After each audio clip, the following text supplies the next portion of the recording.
Bouki ak Timalis, machan son. Yon jou, Bouki te deside li vle vin riche rapide, li te toujou ap chèche fason pou fè l'ajan san li pa travay trop. Li renkontre Timalis sou route la. Bouki di, Timalis mwen bouke raze mwen bezwen yon biznis ki pral fè mwen riche vite. Timalis souri paske li konen Bouki fasil pou trompe. Li di, Bouki mwen gen yon gros biznis mwen vend san di fè pi mwen fè an pil l'ajan. Bouki sezi, san?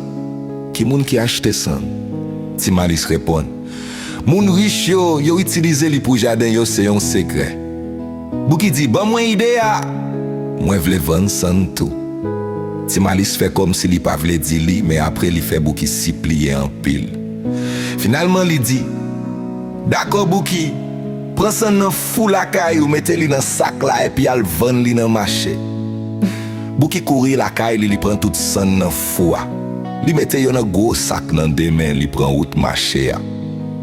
Sou route la, yon gran moun dam riche we Bouki a gros sak la. Li mande, pitit mwen, ki sa ou pote nan sak la kon sa? Bouki sonje sa Timalis te di, men li pedi se san li di. Se farine. Dam nan di, bon? Mwen bezwen farine, mwen pral achete sak la. Bouki kontan pil, li vend sak la pou bon l'ajan, le dam nan rive la kay li epi li louvri sak la. Li jwen san, li fache. Nan menm tan, Bouki deja la kay li ap konte l'ajan li. Li kouri al jwen Timalis. Timalis! Biznis san nan mache mwen deja fè l'ajan? Timalis sezi paske li pat espere sa. Bouki di, demen mwen pral fè plis san pou vend. Bouki ale la kay li. Li fè yon gros di fè epi li boule an pil bagay pou fè plis san.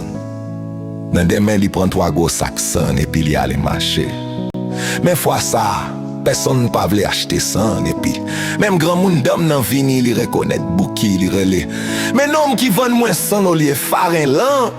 Tout moun nan mache a komanse kouri deye Bouki. Bouki lage sak yo epi li kouri vite.